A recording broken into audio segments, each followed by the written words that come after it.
crying to,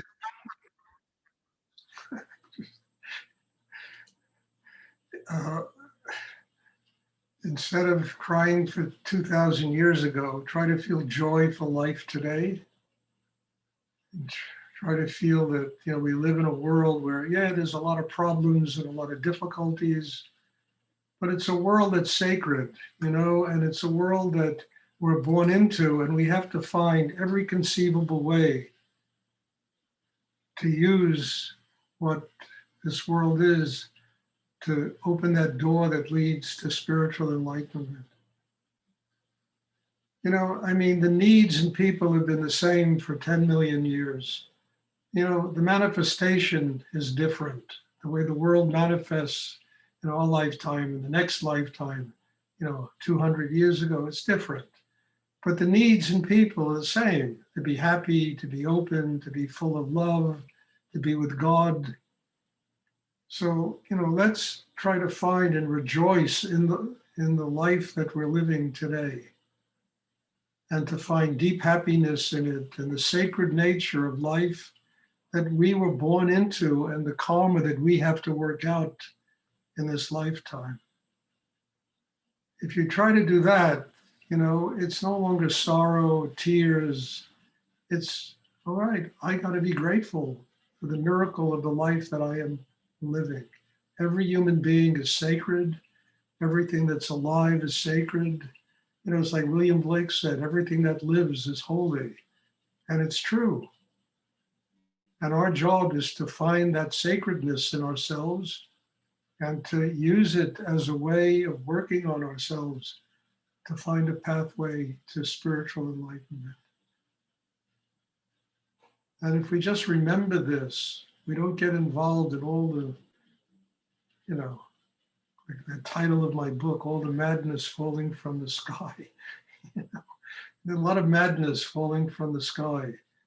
And we have to work our way through it, to find a connection with God and to recognize that the world we live in is a sacred place. And it becomes sacred when we find in ourselves a connection with higher energy in the universe. We build a system inside that is strong enough to do that. So please, everyone, try to work really deeply inside. We'll have a meditation class. And then if there are any questions after the class, I'll be happy to try and answer them.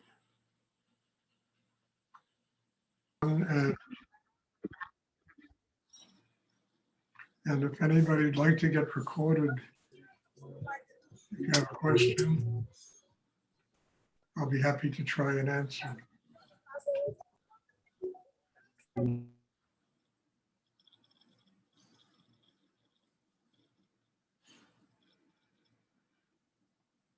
Please try and sit still, stay centered. If you have a question,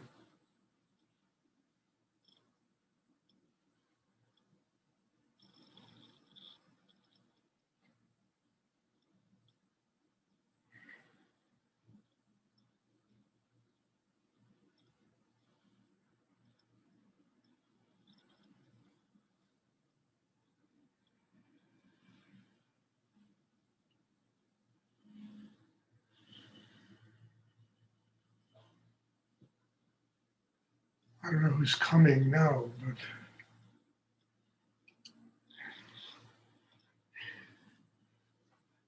technology is beyond my.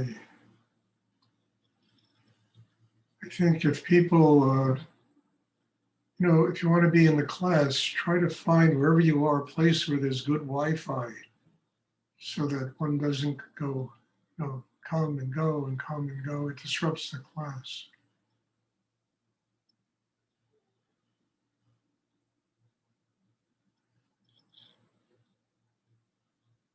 Does anyone have a question they would like to ask?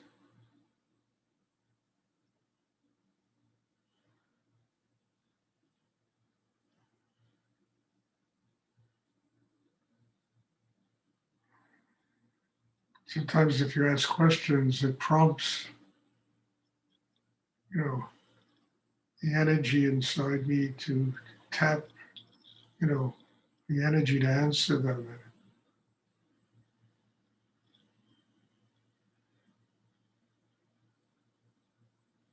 No, it's very easy to get caught up in all kinds of dogma and religious things and which people follow, and I can understand that because look, when I was younger, I lived in a family that followed certain religious principles and dogmas, and but the essence of it all is what I said. Look, the real temple is life. Every church, synagogue, mosque, whatever. The purpose of those places is for people to go there so they can build an inner life that is strong enough to recognize the real temple. And the real temple is life as we live it every single day. It's sacred. It's a manifestation of God's energy. And our job is to go beyond the sorrow, the unhappiness, all the tension, the anxiety, to find joy in our hearts and love in our hearts so that we can live in this world and treasure this world that we were born into. It's the way you work out karma. It's the way you get free of life, not by, getting involved in all kinds of conspiracy theories and what people think and their opinions and all that nonsense, but by finding in your heart the sacred nature of life and recognizing it and not allowing the stupidity and the tension and all the conflicts that go on in this world to affect that. Because we have to get to a transcendental level. We have to get to a level where we're no longer looking at the world through the mind, but we're looking at the world through the heart, through love, through transcendence, through the realization that the world we live in is a sacred place. And yeah, I know when you turn on the news and you read the newspaper and you look at the world, there's all of this madness that goes on. But our job is to get stronger than the madness, to get to a place inside ourselves where we truly are connected to a higher force in the universe. And the madness, doesn't trickle in. We really have the capacity to stay above it. Or if we don't have the capacity to stay above it, it's a reminder that we are limited and we need to really grow deeply inside ourselves. We need to get stronger inside ourselves. So, life is the temple. I've said this many times because everything in life, good, bad, indifferent, evil, pandemics and this and droughts, and it's all a manifestation of God's energy. You understand? Families, friends, jobs, flowers and trees and fish and birds and et cetera, et cetera. It's all a manifestation of God's energy. If it's a manifestation of God's energy, it's a way that each and every one of us can learn about how important it is to consciously build a system inside that really allows us to go above the conflict in the world, to be free of it, not to live here unconsciously, not to live here making choices that really make the world worse, but choices that really make our lives better, and that respect other people and allow us to truly live in the world. And by loving life, by having this consciousness of how important and how sacred life is, it becomes a temple. And it's the only way to get free of it. It's the only way that the soul can separate itself from the body when a human being arrives at a place where God is love. And if God is love, then everything that manifests in this world is a manifestation of God. And its purpose is to teach us something about ourselves, what we have to do to grow, what we have to do to find love, to find kindness, compassion inside ourselves, and not spend all our time, complaining about the madness that exists in the world. I think this is a very important element of Rudy's meditation practice, is building an inner life that recognizes the sacred nature of life. And that whatever takes place in this world is teaching us something about ourselves. And if we really listen to it, we learn what we have to do inside to build a system, that is strong enough to truly attain a state of spiritual enlightenment, to free ourselves from it, not to get swept away in all the bullshit that goes on in the world, the lack of consciousness that goes on in the world. And I know this is not easy because all of that negativity is right on the surface. Understand, to do what I'm talking about, you've got to go really deep inside yourself to connect with energy that is infinite in the universe. The surface is easy. Tension is easy. Negativity is easy. Analyzing negativity is easy.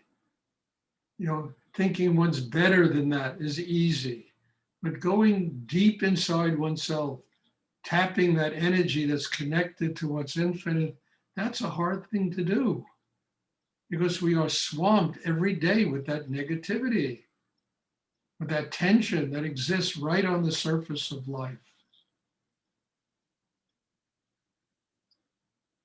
And the incredible thing about Rudy's meditation practice is that the purpose of it is not to get religious and not to get full of dogma and ideas, it's to build an inner life that is strong enough to open a door that leads to spiritual enlightenment.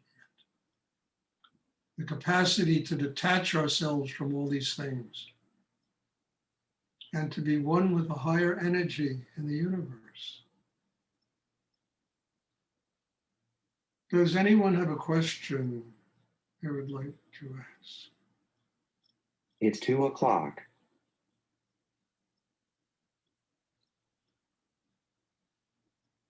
I want to ask a question. Hello? Sarah. Who's asking? Sarah. Yes, Sarah. You disappeared, Sarah. I don't see you. Oh, there you are. Okay. Go ahead. I'm wondering, why is it that the sexual energy can feel so disturbing for your focus or being in the moment? Well, I can only answer this by telling you that sexual energy is a very powerful energy in human beings. And it's also the energy of transformation. It's the energy of transforming the human to the divine. I mean, it's sexual energy that gives birth to everything in the world. It's the vehicle through which all of life manifests. It's also the vehicle through which, a spiritual life manifests inside a human being. And it often can be disturbing because of the nature of the way we approach sexual energy. People are very repressed inside. They bury all their, fears and anxieties and sexual energy instead of drawing it to the base of the spine. Well, most people don't know how to do that. And if you draw it to the base of the spine, the sexual energy will activate Kundalini. It'll also become a non-threatening energy. It won't disturb you because you will know exactly what to do with it in yourself to activate the force of Kundalini. Force of Kundalini is the pathway to enlightenment. So it really can be a disturbing energy because people can be very repressed inside themselves. And, we're taught, or not taught about sexual energy from the moment we come into the world. And yet it's the energy that gives birth to everything, whether it's in animals, whether it's in insects, or it's the sexual energy that gives birth to everything. It also transforms the human to the divine inside a human being. And once we can accept this, we will no longer be disturbed by sexual energy because we know exactly what to do with it. Even, we find somebody we're in love with and we have a sexual relationship with that person, in that relationship, we can use that energy to activate Kundalini. It's no longer a threatening energy. It's an energy that can be used to get to God. And that's why, you know, all the teachings of Tantra, they always show all these erotic pictures and statues and, you know, because that's what takes place there is the transformation of the human to divine. And that transformation is essential if we're going to have a spiritual life. That can be done through meditation. It can't be done through promiscuity. It can't be done with just sleeping with anybody and jumping from bed to bed. But if somebody really, you know, we fall in love with and they're in love with us and we have a sexual relationship, that energy is a very healthy energy that can be activated in that relationship. It can give birth to children. It also can give birth to ourselves. That is also part of an organic development of a chakra system where one arrives at a place where, you know, we use sexual energy consciously and we never use it to abuse another human being. We don't abuse people with sexual energy, which is so often done in this world that it's really very frightening how people use power and sexual energy to abuse each other. It's love. And it gives birth to children. It also gives birth to each and every one of us. We have to know how to use it consciously. If you learn that and evolve into that, it'll never disturb you, ever. Because you'll know exactly what to do with it, to give yourself a spiritual life. I hope that's clear because this is a subject that just about everyone in the world has difficulty with. But seen this way, you overcome the difficulty. But you can't just see it this way. You have to build an inner life that evolves into it. And then nobody would ever abuse sexual energy. I don't think there'd never be a raped person in this world again. If people would learn how to use the energy the way I'm talking. Now, there are also 8 billion people that live here, and most of them are terribly unconscious. And there's a lot of insanity that goes on in the world, you know, but our work is to get strong enough inside that we can use that energy consciously. God is love. God is resurrection. You know, God is change and transformation. And so much of that takes place in the area of sexual energy.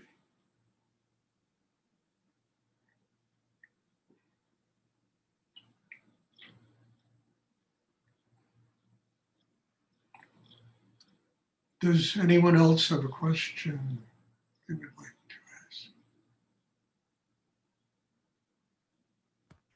to ask? Yes, I was going to ask. My body's taken a pretty big beating, and I'm just trying to focus in on how to reconnect with it. And Oh, just listen, Nicholas, have patience, okay? Come to the classes. Have patience with yourself. You will reconnect with it. It's going to take a little while and time, but you will reconnect with it. Now have patience with this, and don't well, I'm not connected. I'm like, you'll get connected. As you continue to develop your chakra system inside and get stronger and learn how to master the breathing and being centered inside, you'll get connected. I promise you, it has to come. But have patience with yourself. Don't get upset with yourself. I'm not connected. I'm not connected. You'll get connected. It just takes a little bit of time to do it.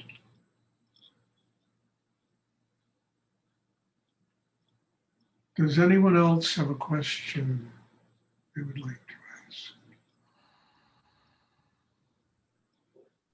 Okay, there'll be a meditation on Tuesday. And again, as I always say, I'm very grateful to be here, to be used this way. I couldn't think of a more important way of being used in life and to be sitting here and being a vehicle for God's energy. And I'm very grateful to all of you for being part of this. And hopefully it'll deepen your commitment to a spiritual life, deepen the things you have to do in order to attain a spiritual life. And that I'm very grateful to be able to share everything I've learned in my life with all of you. God bless you all. And hopefully I'll see people on Tuesday. There'll be a meditation. Thank you. Bless you. Thank you. Thank you, Stuart. You're welcome. Bless you.